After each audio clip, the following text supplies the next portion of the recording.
Nicole, this is how you actually write a book.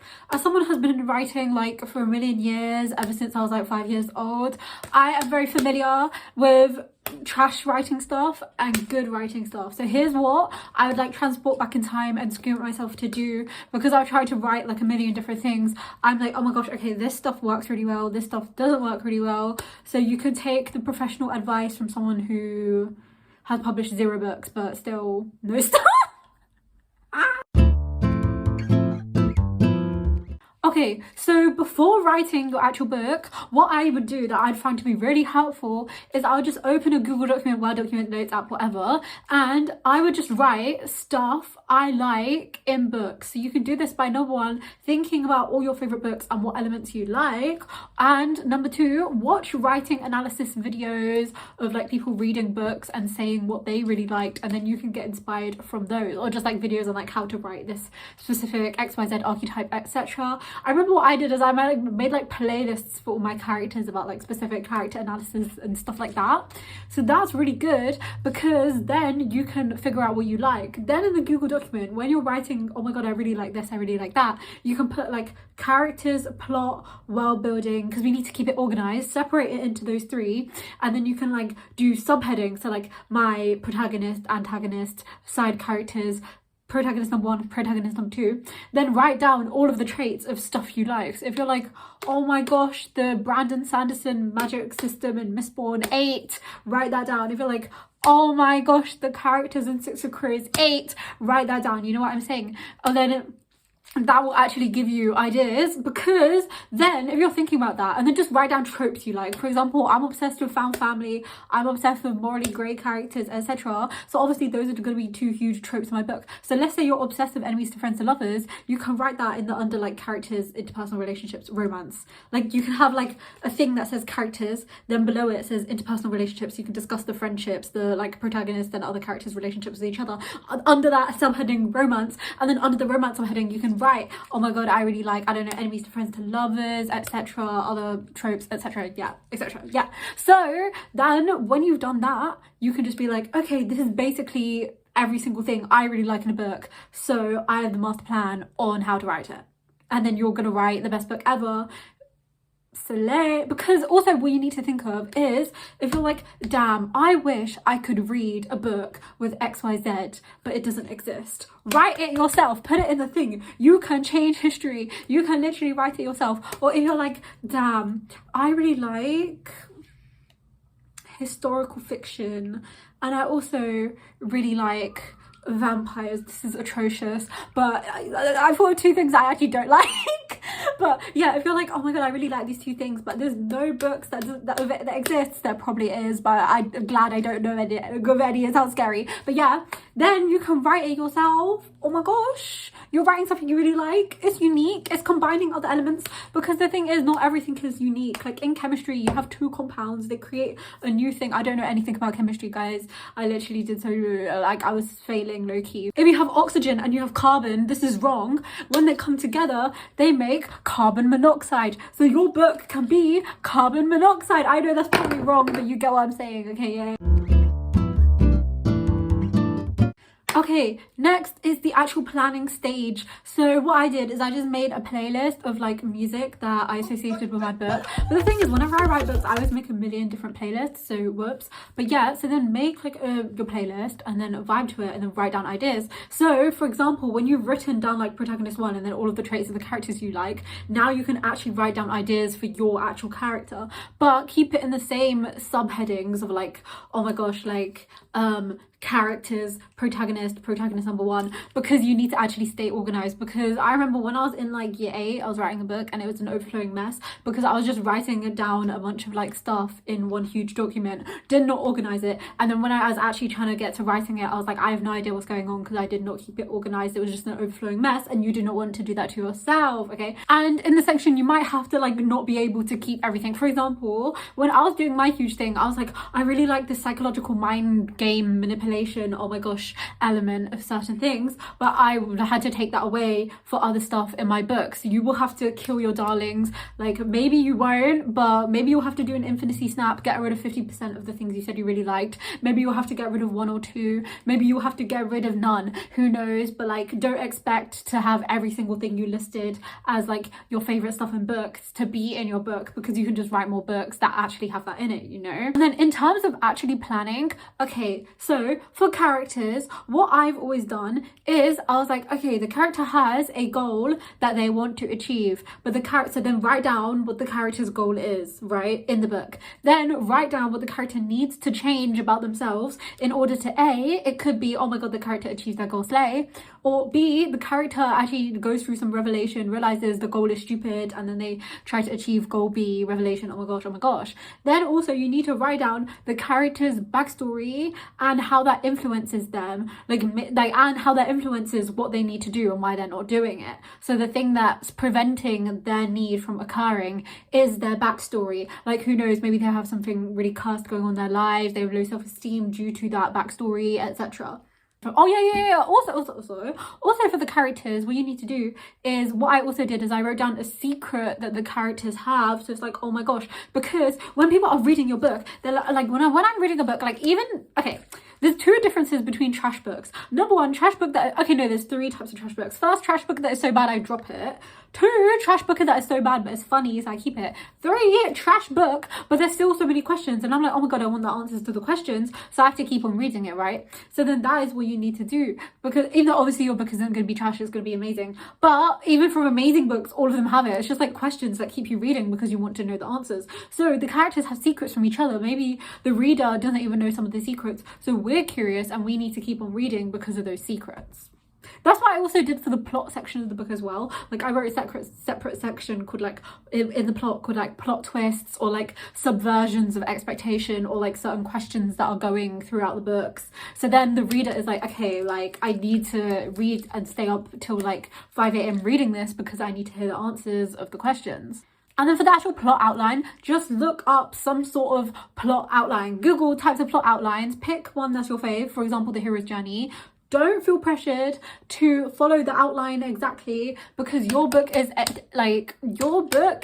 unique, okay? It can have its own structure. Don't let yourself be limited, but that is a really good guideline for actually really good pacing. So it's not like, oh my god, the entire book is the prologue and the ending, oh my god, you've magically defeated the villain. And then for world building, my advice would be, like, just do a minimal amount of world building until you've actually written, like, because while you're writing the first draft, you'll think, okay, I need this information, I don't need this information. For example, let's say you designed an entire language, like multiple languages, and then in the book you only need 1 language and it's barely relevant. You're like, oh no, I've wasted my time creating a million languages. So you could just figure that out while you're writing the first draft, is my big brain idea, because then you're just wasting 1,000,000 times thinking about all the trillion plants. Plot twist, your book takes place where there's a place that, like, in the icy areas, snow, and there's not even any plants, and you're like, damn, I just wasted my time on all of the plants. Make sure to stay hydrated if you're watching this. And also, 65% of people who have been watching my videos on the last 28 days are not subscribed. How come I keep on starting every single video with hello Rhea cult, and then 65% of you guys aren't even part of the Rhea cult? So make sure you subscribe to join the Rhea cult. World domination, I would really appreciate it, thank you. Anyways, like, this is the thing I feel like I'm the most qualified to talk about. Like, some of the other bits, I'm like, do I actually know what I'm talking about? No, I'm just giving, like, advice that would help me, that I would just scream at myself. But the first draft, I literally wrote, for the book I'm currently writing, I wrote my first draft in under a month. So I actually know what I'm talking about. So here is my advice. Number 1, you just need to make a plan, okay? What I did is I wrote my outline on post-it notes. I stuck that post-it note on the wall, and I was like, okay, I need to at least write 2 to 3 post-it notes a day. And you don't have to care about the, like, quality of your writing. And oh my gosh, okay, no, this is the biggest thing why I finished my first draft so fast, right? Is because I was not going back and editing sentences. If I spelt a word wrong, I'd be like, who cares, I can just edit it later. But I just need to focus on finishing my first draft, so I would just ignore that I spelt a word wrong, because I can literally just go back to it later, but I have much more stuff to write, you know? Like, your brain is fast, you need to just speed instead of being like, oh my god, no, I forgot to add an apostrophe, so I'm gonna go back. And then when you go back, you forget everything else and you're just like, oh my gosh, I need to start this entire thing again. So that was what I would recommend. Also, okay, look, right, when people are like, oh my gosh, like, the first draft is trash, your first draft is shit, your first draft is disgusting, I'm just like, no, you need to stop talking negatively about your first draft. When people are like, oh my god, your first draft will be shit, your first draft will be trash, I'm like, no, why are we talking about ourselves negatively? This is like comparing an unripe mango to an orange mango, right? They're very different. You can have the longest unripe mango ever, but you cannot compare that to a ripe orange, voluptuous, bodacious, scrumptious, delicious mango, right? Because when you're comparing them, they're both different things. So instead of saying like, your first draft will be trash, it's not trash because it's a first draft. Like, you can't just compare it to a book that's already been written, because the book that's already been written had a first draft. So your first draft is not trash, it's good for a first draft. And you need to stop talking negatively about yourself and actually respect yourself and respect your work, okay? Like, my first draft slapped. Were there a million spelling mistakes? Yes, but that's fine because it's the first draft. It was actually really good and really slay, period. Next, I'd say, in order to speed write it in Comic Sans, so you're less likely to be like, oh my gosh, I need to go back.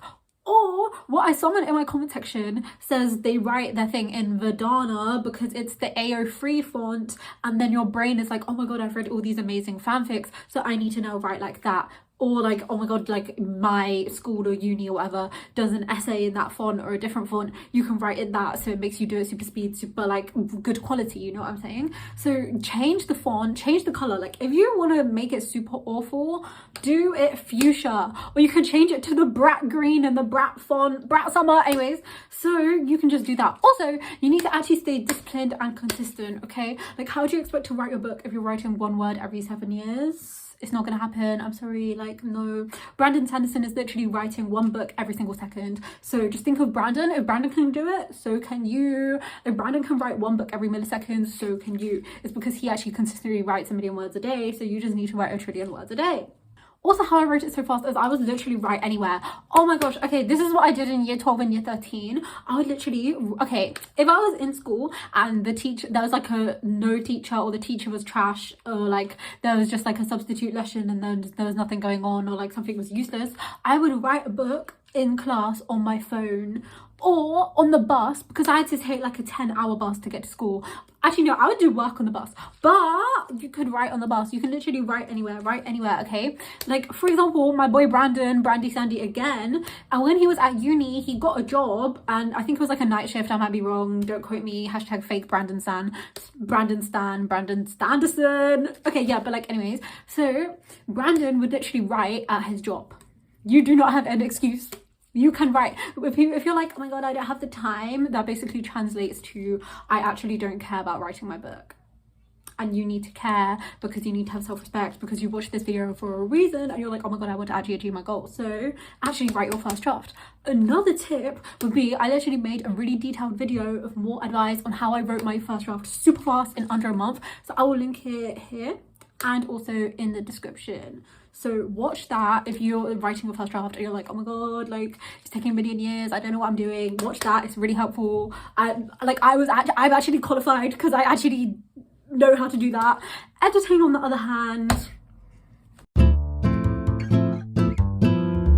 yeah, I've been editing for like 1 million years, but it's fine. So basically, for editing, this is what, like, I know some good stuff and some trash stuff, but like, I know what actually makes me be productive and I know what does not make me productive. Okay, I feel like the most productive time editing was probably when me and one of my other friends write, and then we just could go to a cafe and then write together, and then that's really good because they're being productive, I want to be productive, and then we're both being productive together and slaying. So that's a good idea. Also, for editing specifically, okay, so you have the line edit, which is like the language, so you want the language to sound lang, and then you have the story edit. So let's say you obviously have to start with with the story edit first, because if you do the line edit and you change the entire prose and make it sound length, then you have to change the entire story. You're going to delete 80% of what you've just written. So first, keep the writing low quality, mid quality, whatever, but then just change the story ideas. I was originally like, oh my god, I'm going to start with the worst, the biggest things I need to change, because what I originally did is basically I read my entire book and I wrote down, oh my god, this stuff's giving the ick, this stuff's disgusting, ew, get out of my face, disgusting,